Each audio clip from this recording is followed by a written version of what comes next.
300 साल कबल जो खानदान एक रियासत का मालिक था उसकी कई नस्लें क्यों मज़ारों के लंगर से खुराक की ज़रूरत पूरी करती और शदीद गुर्बत में ज़िंदगी गुजारती रही। कादरी साहब के परदादा वो शख्सियत थे जिन्होंने सबसे पहले पाकिस्तान बनने की पेश गोई की थी। ताहिरुल कादरी के दादा झंग शहर के सबसे बड़े रूहानी बाबे थे। हजरत दाता अली हजवेरी ने ताहिरुल कादरी के दादा हजूर को दौलत के लिए शीशिए गंज अता फरमाई तो उनका क्या जवाब था। कादरी साहब के दादा हजरत सुल्तान बाहू के मज़ार पर उनके डुप्लीकेट बनकर फिरते थे। वालिद ने बाकायदा डिग्री हासिल नहीं की थी तो क्यों अपने नाम के साथ डॉक्टर लिखा करते थे। कादरी साहब क्यों अपने वालिद की तालीमी काबिलियत के हवाले से दरोह गोई करते रहे।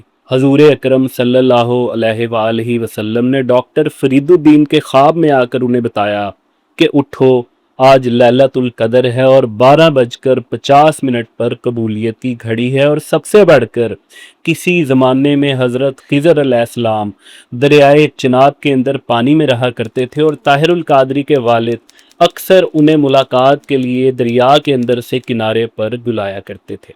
मैं हूँ अवैस गौरी और जिस्तुजू पर आर्ट से मैं डॉक्टर ताहिरुल कादरी की दास्तान हयात शुरू कर रहा हूँ। माली लालच और माली मफाद न मुझे इनसे था और अपने बच्चों के लिए फ्यूचर प्लानिंग का सोचना शुरू किया। लाहौर में अपना मकान बनाने के लिए और चंद लाख रुपए का एक मेजर बड़ा कर्ज मैंने मियां साहब से मगर कर्ज के तौर पे उधार के तौर पे लिया। उस पैसों से मकान खरीदा समनाबाद में जहां मेरी रिहाइश थी और कुछ पैसे बिजनेस में इन्वेस्ट किए।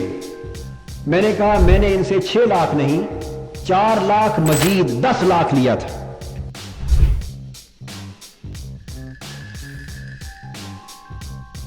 फिर मुझसे फरमाते हैं एक बात और वादा करो मुझसे, मेरा ठहरने का इंतजाम भी तुमने करना होगा, मेरे खाने पीने का इंतजाम भी तुम्हारे सपुर्द होगा।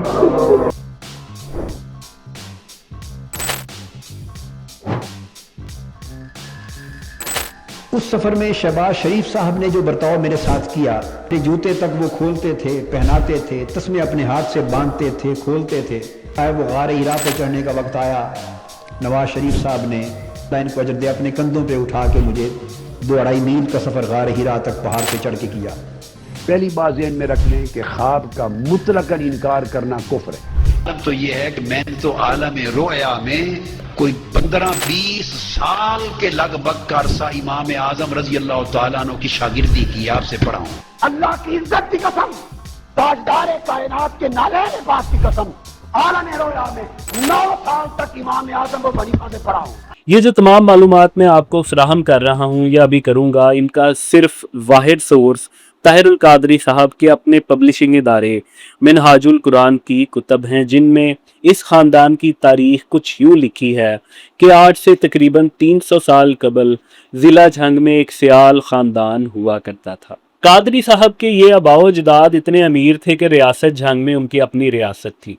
चिन्योट से तकरीबन 14 किलोमीटर के फासले पर इस रियासत का मरकज़ हुआ करता था, जिसे रियासत खेवा कहा जाता था।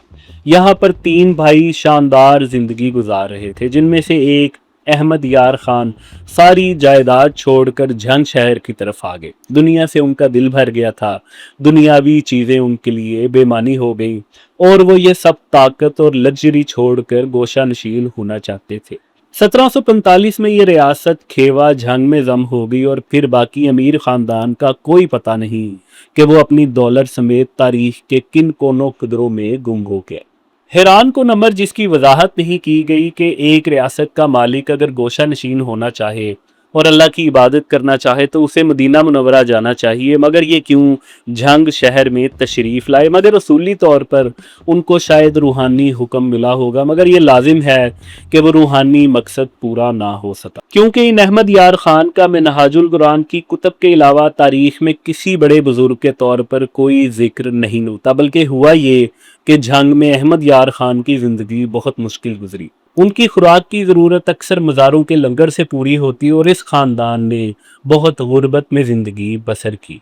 मिनहाजुल कुरान की ही कुतब के मुताबिक इन अहमद यार खान के घर एक बहुत बड़े बुजुर्ग पैदा हुए जिनका नाम बहाउद्दीन था, यानी कादरी साहब के परदादा हजूर। یہ بھی انتہائی غریب تھے، ہر وقت عبادت کرتے، ان کی زندگی مزاروں پر چلے کاٹتے جھاڑو دیتے گزری، مگر دراصل یہی بہاؤالدین تھے جنہوں نے سب سے پہلے پاکستان بننے کی پیش گوئی کی اور یہ بتایا کہ مسلمانوں کا ایک الگ ملک بنے گا۔ طاہر القادری صاحب کے والد کی زندگی پر لکھی جانے والی کتاب تذکرہ فرید ملت رحمۃ اللہ علیہ میں لکھا ہے، قیام پاکستان سے 40-50 سال قبل ان کی محفل میں بیٹھے تھے کہ زمین پر لکیریں کھینچنے لگے، ان لکیروں کی روشنی میں فرمانے لگے کہ ہندوستان تقسیم ہو جائے گا، بڑا قتل عام ہوگا اور ایک نیا ملک مارز وجود میں آئے گا۔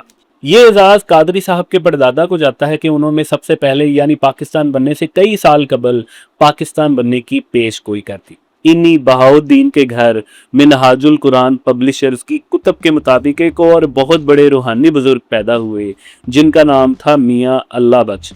مزاروں پر وقت گزارنا، روحانی باتیں کرنا، چلے کاٹنا، عبادتیں کرنا، میاں خدا بخش کی زندگی بھی ایسے ہی گزری۔ وہ کسی زمانے میں پہلوانی کیا کرتے تھے اور پھر روحانیت کی طرف آ گئے تو منہاج القرآن کی کتب کے مطابق پورے جھنگ میں ان کی روحانیت میں کوئی ان کے ہم پلہ نہیں تھا۔ طاہر القادری کے دادا میاں اللہ بخش کی ساری زندگی بڑے بڑے بزرگوں کے مزاروں پر چلے کاٹتے گزری۔ انہوں نے ہندو یوگیوں کے ساتھ پہاڑوں اور جنگلوں میں سفر کیا، ساری زندگی پیلا لباس زیب تن کیا۔ کتاب تذکرہ فرید ملت رحمۃ اللہ علیہ میں لکھا ہے، ایک دفعہ حضرت داتا علی حجویری رحمۃ اللہ علیہ کے استانہ پاک پر چلا کش تھے۔ جب 40ویں رات آئی تو حضرت داتا گنج بخش رحمۃ اللہ علیہ کی زیارت سے مشرف ہوئے۔ حضرت داتا صاحب نے گنج بخشی فرماتے ہوئے میاں صاحب کو ایک شیشی عطا فرمائی اور فرمایا، اللہ بخش، یہ شیشی گنج دنیا سے بھرپور ہے، اسے محفوظ کر لو، دنیا میں کبھی کمی نہیں آئے گی۔ اس پر آپ رحمۃ اللہ علیہ نے عرض کیا کہ دولت دنیا چھوڑ کر تو آپ کی خدمت میں حاضر ہوا ہوں۔ اسی کتاب میں پروفیسر ڈاکٹر محمد طاہر القادری ایک اور جگہ فرماتے ہیں کہ میں نے حضرت اللہ بخش رحمۃ اللہ علیہ کی 2 بار خواب میں زیارت کی ہے۔ ایک دفعہ اس طرح کے خواب میں حضرت سلطان باہو رحمۃ اللہ علیہ کے مزار پر انوار پر حاضر ہو، مزار مبارک کھلتا ہے اور مخلوق منتظر ہے کہ حضرت سلطان باہو رحمۃ اللہ علیہ دیدار کرایا چاہتے، مگر تھوڑی دیر بعد مزار شریف سے حضرت میاں اللہ بخش تشریف لے آتے۔ ویسے تو قادری صاحب کے دادا پردادا ان کے روحانی واقعات اور مقدس ہستیوں کی زیارت کے واقعات سے منہاج القرآن کی کتب بھری ہوئی ہیں، مگر میں چند ریفرنس پر ہی اکتفا کرتے ہوئے آگے بڑھتا ہوں اور اس خاندان کے ایک دوسرے روحانی بزرگ یعنی قادری صاحب کے والد ڈاکٹر فرید الدین کی روحانیت کی کہانی آپ کو سناتا ہوں، کیونکہ زیارتوں اور مقدس ہستیوں سے ملاقاتوں میں ڈاکٹر طاہر القادری صاحب شاید پاکستانی تاریخ میں سب سے پہلے نمبر پر ہیں۔ یہ غیر ضروری ہے کہ میاں اللہ بخش کے کتنے بچے تھے اور نہ ہی تاریخ کو اس سے کوئی فرق پڑتا ہے، مگر فرید الدین یعنی قادری صاحب کے والد کا ذکر بہت ضروری ہے۔ منہاج القرآن کی کتب کے مطابق یہ بہت لائق تھے، ہمیشہ ٹاپ کرتے تھے، درس نظامی کے فاضل اساتذہ میں سے تھے، بیک وقت یونانی طب اور king Edward medical college Lucknow سے ڈگری یافتہ تھے، مگر بچپن میں حالات کچھ یوں تھے کہ فرید الدین کو ان کے والد نے اسکول سے صرف اس لیے ہٹا لیا تاکہ وہ ایک حکیم صاحب کے مطب پر کوئی ہنر سیکھ سکے۔ فرید الدین اسکول چھوڑ کر ان حکیم صاحب کے مطب پر جانے لگے۔ اپنی روحانیت سے ہٹ کر یہ دنیا فرید الدین کے لیے بہت متاثر کن تھی۔ حکیم صاحب سے علاج کے لیے مریضوں کی لائن، ان کا پروٹوکول تو فرید الدین کو بہت متاثر کرتا تھا اور شاید اسی وقت انہوں نے یہ طے کر لیا کہ وہ بڑے ہو کر ایک حکیم بنیں گے، مگر اس کے ساتھ ساتھ اسی زمانے میں ہی ان کا روحانی مقام اتنا بلند تھا کہ وہ حضرت خضر علیہ السلام سے بالمشافہ ملاقات بھی کیا کرتے تھے اور یہ ملاقات فزیکلی ہوا کرتی تھی۔ وہ بچپن سے تنہائی پسند تھے، چلے کاٹتے، عبادات کرتے اور وظیفے پڑھتے۔ منہاج القرآن کی کتب سے ہمیں معلوم ہوتا ہے کہ حضرت خضر کسی زمانے میں منہاج القرآن کی کتب سے ہمیں معلوم ہوتا ہے کہ حضرت خضر علیہ السلام کسی زمانے میں جھنگ کے قریب دریائے چناب کے اندر بھی رہا کرتے تھے اور یہ فرید الدین سے ملاقات اور گفتگو کرنے دریا سے نکل کر کنارے پر آیا کرتے تھے۔ کتاب تذکرہ فرید ملت رحمۃ اللہ علیہ میں لکھا ہے، حضرت ڈاکٹر فرید الدین رحمۃ اللہ علیہ کو ایک ایسا عمل یاد تھا جس سے ان کو حضرت خضر کی زیارت ہو جاتی تھی اور ان سے گفتگو بھی فرمایا کرتے تھے۔ پیچھے مڑ کر دیکھا تو ایک لکڑی کا قد آدم سے بھی دگنا تختہ کنار دریا پر لگا ہوا تھا۔ دریا سے ایک بزرگ صورت सफ़ेद नूरानी दाढ़ी वाले हज़रत खिज़र अलैहिस्सलाम निकले। सफ़ेद लिबास पर पानी का नामो निशान तक न था। वो चौपी तख्ते की ओट में हज़रत डॉक्टर फरीदुद्दीन कादरी रहमतुल्लाह अलैह से मिले। 3-4 मिनट मुलाकात रही, फिर वापस दरिया में चले गए। चौपी तख्ता हवा में तहलील हो गया। ये मोर्जा तो हज़रत खिज़र अलैहिस्सलाम का था, लेकिन करामत हज़रत डॉक्टर फरीदुद्दीन कादरी रहमतुल्लाह अलैह की थी। इस कहानी में आगे बढ़ने से पहले अब मंजरनामा वाज़े करना बहुत ज़रूरी था। ये गरीब ख़ानदान था, गुज़र बसर के लिए मेहनत मजदूरी करता होगा, मगर इस ख़ानदान का इन्हिसार दरअसल मज़ारों पर हुआ करता था।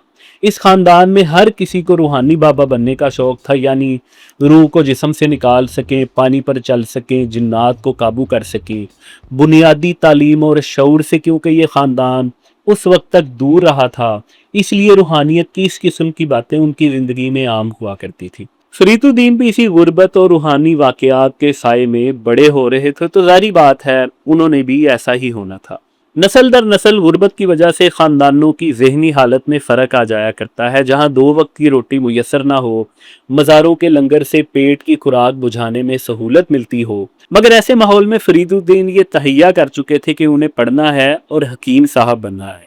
इस मकसद के लिए जंग में कोई रास्ता नज़र नहीं आ रहा था। उनके वालिद, जो मिनहाजुल कुरान की कुतब के मुताबिक बहुत बड़े रूहानी बाबे थे, वो इस हकीकत को समझने से इनकारी थे कि स्कूल की तालीम ही इस ख़ानदान की किस्मत बदल सकती है।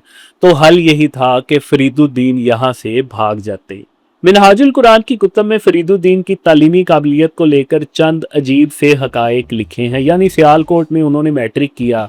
लखनऊ में उस ज़माने में फरंगी महल की इमारत में बहुत तारीखी मजहबी मदरसा था, जहाँ से फरीदुद्दीन ने दरसे निज़ामी की कुतब पढ़ी। इसके बाद उन्होंने मुंबई तिब कॉलेज लखनऊ से तिब्बे यूनानी में डिप्लोमा किया। फिर जाइंट तिबिया कॉलेज से तिब्बे यूनानी की डिग्री हासिल की। अल तिब कॉलेज जो झुआई टोला नामी इलाके में था, वहां से भी तिब पढ़ी, और इस दौरान किंग जॉर्ज मेडिकल कॉलेज से भी डिग्री हासिल कर ली। और ये सब फ़कत 4 से 5 साल के अरसे में हुआ। मिनहाजुल कुरान की कुतब में ये तावील दी जाती है कि उस ज़माने में ऐसा होता था कि जॉइंट तिबिया कॉलेज और किंग जॉर्ज मेडिकल कॉलेज में कोई ऐसा MOU था या कोई ऐसी एक अंडरस्टैंडिंग थी कि जो ज़हीन तालिब इल्म हुए थे वो उनको एक्सचेंज किया करते थे। और यूँ एक ही वक्त में फरीदुद्दीन को यूनानी तिब और एलोपैथी की डिग्री भी हासिल हो गई। फिर कोई हकीम नाबीना थे, उनके असिस्टेंट बनकर फरीदुद्दीन साहब ने नब्ज़ देखने में भी महारत हासिल की।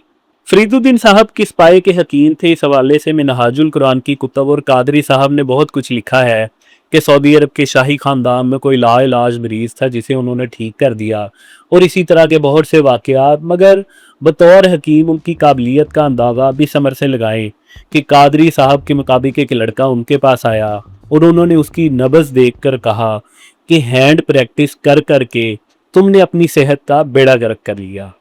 मेरी तहकीक और राय के मुताबिक फरीदुद्दीन साहब ने MBBS डॉक्टर थे, ना बाकायदा डिग्री याफ्ता तिब्बे यूनानी के हकीम थे। बहुत ज़्यादा भी हुआ तो उन्होंने शायद तिब्बे यूनानी में कोई डिप्लोमा कर रखा था। मिनहाजुल कुरान की कुतब में यह भी लिखा है कि लखनऊ में 4 सालों में उन्होंने एलोपैथी, यूनानी तिब की आला डिग्रियाँ, और इन्हीं 4 सालों में दरसे निज़ामी की कुतब पढ़ने के बाद वो लाहौर तशरीफ़ लाए और हिमायत इस्लाम तिबिया कॉलेज से ज़िब्ता उल हुक्मा का इम्तहान बतौर प्राइवेट उम्मीदवार और पंजाब यूनिवर्सिटी के ज़ेर एहतमाम पहली पोजीशन हासिल की, और उन्हें 1941 में गोल्ड मेडल भी दिया गया। उनकी तालीमी काबिलियत चाहे कुछ भी हो, लेकिन ये बात मुस्तनद है कि फरीदुद्दीन के पास एलोपैथी की कोई बाकायदा डिग्री मौजूद नहीं थी। ना उन्होंने MBBS कर रखा था और ना ही BDS, तो वो अपने नाम के साथ किसी सूरत भी डॉक्टर नहीं लिख सकते थे, मगर उनका सारा हल्का उन्हें डॉक्टर साहब भी कहा करता। आप अंदाज़ा लगाएं कि जो शख्स डॉक्टर ना हो मगर उसने अपने नाम के साथ फिर भी डॉक्टर लिखा हो, खुद को डॉक्टर कहलवाया हो, तो उसकी कितनी शदीद ख्वाहिश होगी कि वो अपने बेटे को बाकायदा एक मुस्तनद डिग्री याफ्ता डॉक्टर बनाए। फरीदुद्दीन साहब के तिब्बी नॉलेज और उनकी डॉक्टरी का अहवाल किताब तस्करा फरीदुद्दीन रहमतुल्लाह अलैह में डॉक्टर ताहिरुल कादरी खुद बताते हैं। हज़रत फरीद मिल्लत रहमतुल्लाह अलैह की ज़ुबानी कायदे इनकलाब बयान फरमाते हैं, हम हकीम नाबीना अंसारी साहब के दाएं बाएं मामूल के मुताबिक बैठे थे। हकीम साहब ने इस शख्स की बात सुनी तो चौंक उठे और कहने लगे, भाई आपका बेटा कैसा? ये तदब्बुर हमारे एमबीबीएस डॉक्टर हजरात के तसव्वुर से भी बालातर है, क्योंकि उन्हें नब्ज का इल्म पढ़ाया ही नहीं जाता। वो समझते हैं कि नब्ज सिर्फ सर्कुलेशन ऑफ ब्लड को टेस्ट करने के लिए होती है। लेकिन अगर ताहिरुल कादरी साहब ये कहते हैं कि उनके वालिद एमबीबीएस डॉक्टर थे तो हमें इस पर क्या एतराज़ हो सकता है? तो हम इस पूरी सीरीज में फरीदुद्दीन के नाम के साथ डॉक्टर ही पुकारेंगे। तो डॉक्टर साहब ना सिर्फ शानदार हकीम थे बल्कि वो एक शायर भी थे, और इतने बड़े शायर थे कि उस ज़माने में लखनऊ की अदबी दुनिया की जान थे और कोई ऐसा मुशायरा नहीं होता था जो उनके बगैर हो सके। और इसका हवाला भी हमें सिर्फ मिनहाजुल कुरान की कुतब में मिलता है, और कहीं पर भी अदबी दुनिया में उनका नाम किसी भी हवाले से कोई नहीं जानता। मगर ये क्रेडिट ज़रूर डॉक्टर साहब को जाता है कि वो कई नस्लों के बाद अपने ख़ानदान की हालत इस कदर ज़रूर बदलने वाले थे कि अब इस ख़ानदान को पेट पालने के लिए रूहानियत और मज़ारों पर झूठे सच्चे ख्वाब सुनाने की कोई ज़रूरत नहीं रहने वाली थी। डॉक्टर साहब वापस अपने आबाई शहर जंग में पहुंचे, जहां पर उन्होंने अपने ही घर की बैठक यानी गली वाले कमरे में हिकमत की एक दुकान बना ली। इसके साथ साथ उनका रूहानी सफ़र भी जारी रहा। इलाके में अहले तशीह हसरात की कसरत थी, तो ये अहले बैत के साथ भी एक खसूसी निस्बत रखते थे। ये पैसे जमा करके मक्का मदीना गए, ज़ियारतों के लिए नजफ तशरीफ़ ले गए। मगर ये सब कुछ उस वक्त हुआ जब उन्हें डिस्ट्रिक्ट हेल्थ डिपार्टमेंट में बतौर डिस्पेंसर नौकरी मिली। ये झंग के तिब्बी मराकज़ में नौकरी करते थे। सरकारी नौकरी के साथ अपना ज़ाती घर में बनाया हुआ तिब्बे यूनानी का मतब चलाते। ये क़याम पाकिस्तान के करीबी सालों की बात है। सरकारी नौकरी से लगे बंदे पैसे घर आने लगे तो घरेलू हालात में थोड़ा तवाज़ुन आने लगा। उनकी तैनाती गढ़ महाराजा की डिस्पेंसरी में रही। डीएस अस्पताल लालिया में भी जिम्मेदारियां अदा करते रहे।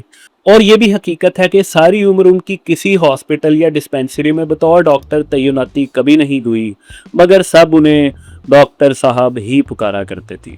ताहिरुल कादरी साहब के पब्लिशिंग इदारे मिनहाजुल कुरान की तरफ से जो कुतब शाया की गई, उनमें उनके वालिद फरीदुद्दीन का रूहानी मुकाम भी बहुत बुलंद लिखा है। उन्हें इस्लामी तारीख की बड़ी रूहानी शख्सियत के तौर पर पेश किया गया। ये हवाला थोड़ा सा लंबा होगा मगर है मज़ेदार, जिसमें कादरी साहब ने अपने पब्लिशिंग इदारे मिनहाजुल कुरान की तरफ से छापी जाने वाली किताब तज़किरा फ़रीद मिल्लत रहमतुल्लाह अलैह में अपने वालिद का सरापा कुछ यूं लिखवाया जैसे वो किसी बहुत बड़ी मजहबी शख्सियत की बात कर रहे हों। किताब में लिखा है, हज़रत फ़रीद मिल्लत रहमतुल्लाह अलैह गोनागूं खूबियों के मालिक थे। मियाना का जिस्म न दुबला न मोटापे की तरफ माइल, सफ़ेदी माइल गंदुमी रंग, पेशानी कुशादा, चेहरा फराख, जिस्म के खद्दो खाल मजबूत, आँखें बड़ी बड़ी जिनमें जहानत की चमक, चेहरे पर गैर मामूली एतमाद, चेहरे से रोब टपकता, आवाज़ में गरज, तमकिनत और वकार, ज़ेरे लब मुस्कुराहट। किसी ने हज़रत फ़रीद मिल्लत रहमतुल्लाह अलैह को कहकहा लगाते नहीं देखा। अमूमन सफ़ेद रंग की शलवार कमीज़ पहनते, शेरवानी ज़ेब तन करते जो गहरे नीले और भूरे या स्याह रंग की होती। कराकली टोपी ज़ेरे इस्तेमाल रहती, दाढ़ी मुबारक घनी मगर मुश्त भर से कम। वफात के वक्त उम्र 56 साल, सर और दाढ़ी के बाल सफ़ेद हो चुके थे। रफ्तार धीमी, सुबक रवी की तरह, गुफ्तगू में ठहराओ, नरम दम गुफ्तगू वगैरह वगैरह वगैरह। ये तारीफ़ें और सरापा इसके बाद भी काफ़ी देर तक चलता है, मगर ये बहुत बोर हो रहा था इसलिए मैंने इसे यहीं पर रोक दिया। एक शानदार लिखारी ने अपने कलम को इस्तेमाल करते हुए ताहिरुल कादरी साहब को खुश करने के लिए उनके वालिद की तारीफ में काम कुछ ज़रूरत से ज़्यादा ही उठा दिया, मगर इसमें हैरानी वाली कोई बात नहीं। मगर ये मामला इतना सादा नहीं हुआ करता, क्योंकि अगर कोई सादा लो इस मजहबी रेफरेंस को पढ़ेगा, या आप अगर कोई मिसाल ले लें कि इस जैसे हज़ारों सादा लोग अगले 100 साल तक इस रेफरेंस को पढ़ते रहेंगे, तो फिर ये फरीद मिल्लत यानी फरीदुद्दीन साहब भी एक आफाकी रूहानी बाबे बन जाएंगे। और यही वो तरीका है जिस तरह रूहानी आफाकी किरदार तश्कील पाते हैं। मिनहाजुल कुरान की कुतब में डॉक्टर फरीदुद्दीन का रूहानी मुकाम भी बहुत तफसील से लिखा है, जिसमें से चंद वाक़यात हम आपको इख्तिसार से बता देते हैं। यानी फरीदुद्दीन साहब जब चाहते हजूर अकरम सल्लल्लाहु अलैहि वसल्लम से रूहानी मुलाकात कर सकते थे, और इस मकसद के लिए उन्हें बस नमाज तहज्जुद के बाद मदीना तैयबा की तरफ मतवज्जे होकर कसीदा बुरदा शरीफ के अशार रो रो कर पढ़ने होते थे, और अगर गौसे पाक से मुलाकात मकसूद होती तो बगदाद की तरफ मुतवज्जे होकर 11 मरतबा कसीदा गौसिया का विर्द करते। एक वक्त तो ऐसा आया जब उनका रूहानी मुकाम इतना बुलंद था कि फरीदुद्दीन साहब को हर रात हजूर अकरम सल्लल्लाहु अलैहि वसल्लम की ज़ियारत होने लगी, मगर फिर उससे गलती हो गई। उन्होंने एक बार एक सैयदजादे को थप्पड़ मार दिया, तो फिर ये ज़ियारत कुछ अरसे के लिए मौकूफ़ होगी और इसमें एक गैप भी आने लगा। किताब तज़किरा फ़रीद मिल्लत में वो वाक़या भी लिखा है जब मदीना में कैंसर की मरीज़ा फरीदुद्दीन के पास आई। उसी रात डॉक्टर साहब को हुजूर अलैहिस्सलातु वस्सलाम की ज़ियारत नसीब थी। आप सल्लल्लाहु अलैहि वसल्लम ने मदीना पाक शहर के बाहर एक जगह दिखाई और दवा बनाने के कुछ अज्जा दिखाए गए जो वहाँ मुयस्सर थे। ये अज्जा पाकिस्तान के देहाती इलाकों में भी मुयस्सर हैं। इन अज्जा को मिलाकर दवा बनाने का तरीका भी बताया गया और आप सल्लल्लाहु अलैहि वसल्लम ने फरमाया कि दवा बनाकर मरीज़ को इस्तेमाल कराओ। डॉक्टर फरीदुद्दीन के रूहानी मुकाम का जिक्र कुछ तवील हो गया, मगर तज़किरा फ़रीद मिल्लत तो ऐसे वाक़यात से भरी हुई है। मगर एक आखिरी वाक़या सुनाकर वीडियो को आगे बढ़ाता हूँ। हज़रत अल्लामा फरीदुद्दीन कादरी रहमतुल्लाह अलैह उन दिनों लालियाँ हेल्थ डिपार्टमेंट के एक हॉस्पिटल में तैनात थे। आपने किबला प्रोफेसर साहब के लिए लायलपुर फैसलाबाद में एक कत्ता अराज़ी का सौदा कर लिया और बयाना भी हो गया। जनवरी की आखिरी तारीख आ गई, लेकिन मतलूबा रकम 3,500 का इंतज़ाम ना हो सका। लेकिन किबला डॉक्टर मुतमईन अल्लाह पर तवक्कल था। रात तहज्जुद की नमाज के लिए उठे और दरवाजे पर दस्तक हुई। सोचा कोई मरीज होगा। दरवाज़ा खोला तो महर गुलाम मोहम्मद लाली थे। वो कंबल ओढ़े हुए थे, फरते मुसर्रर से आंखों में आंसू थे। पूछा, महर साहब क्या बात है? जवाब मिला, आज मुकद्दर जाग उठा, बख्ते रसा ने ओजे सुरैया को छू लिया। आका सल्लल्लाहु अलैहि वसल्लम ख्वाब में तशरीफ़ लाए थे और मुझे हुक्म दिया कि जाओ फरीदुद्दीन को 3,500 रुपये देकर आओ। सो मैं रकम लेकर हाजिर। हकीकत ये थी कि फरीदुद्दीन साहब अपने ख़ानदान को लोअर मिडिल क्लास के लेवल पर ले आए थे। ये सरकारी नौकरी करते, घर में अपना मतब चलाते, इसके साथ साथ रूहानी वाक़यात के किस्से अपने साथियों को सुनाते, मजहबी तकरीबात में शिरकत करते अपनी जेब से, कभी लिफ्ट लेकर और कभी अगर बस का किराया मिल जाता तो तकरीर भी किया करते। इनकी बस 2 बड़ी ख्वाहिशें थी जो ये खुद अपने ऊपर तो पूरी ना कर सके, लेकिन अब इनका शौक था कि ये उनका बेटा पूरी करे। यानी एक तो ताहिरुल कादरी साहब MBBS करते और दूसरा वो एक बड़े मजहबी रहनुमा बनते। हॉस्पिटल में बतौर डिस्पेंसर जब वो डॉक्टरों का प्रोटोकॉल देखते और मजहबी तकरीबात में जब वो मजहबी रहनुमाओं का एहतराम देखते तो सोचा करते कि काश वो भी ऐसे होते। लेकिन चलो मैं ऐसे नहीं हुआ, लेकिन मेरा बेटा तो ऐसा हो सकता है। डॉक्टर फरीदुद्दीन को फिर एक उम्मीद नजर आई कि इनके दोनों ख्वाब पूरे हो सकते हैं, क्योंकि उनके एक साहबजादे मोहम्मद इसहाक यानी ताहिरुल कादरी में इन्हें वो स्पार्क नजर आया कि वो ना सिर्फ डॉक्टर बन सकते हैं बल्कि बड़े मजहबी रहनुमा भी बन सकते हैं। और इन्हीं मोहम्मद इसहाक को आज पूरा पाकिस्तान डॉक्टर ताहिरुल कादरी और उनके ख्वाबों से जानता है। डॉक्टर ताहिरुल कादरी की दास्ताने हयात तो अभी शुरू होने वाली है। दूसरी किस्त में हम ये जानने की कोशिश करेंगे कि हवा में उड़ने, पानी पर चलने वाले बाबू की कहानियों में ताहिरुल कादरी का बचपन कैसे गुजरा। 12 साला ताहिरुल कादरी की दीनी तालीम का आगाज मदीना मुनव्वरा से किया जाता है। बचपन में ऐसा क्या हुआ कि उन्होंने तर्के दुनिया करके जंगलों की तरफ निकल जाने का फैसला कर लिया। वो क्यों FSC में अच्छे नंबर ना ले सके और डॉक्टर बनने का उनके वालिद का ख्वाब चकनाचूर हो गया। पंजाब यूनिवर्सिटी से LLB की डिग्री, मगर पंजाब पब्लिक सर्विस कमीशन में कामयाबी और ईसा खेल कॉलेज में लेक्चरशिप का झूठ क्यों बोला, और सबसे बढ़कर हार्वर्ड यूनिवर्सिटी में पढ़ने सिर्फ इसलिए ना जा सके कि वालिद साहब के जनाजे में शिरकत करनी थी। अगर आपको जस्तुजू की वीडियो पसंद आई है और आप इसी चैनल की कोई दूसरी वीडियो देखना चाहते हैं तो स्क्रीन पर नजर आने वाले इस लिंक पर क्लिक कर सकते हैं।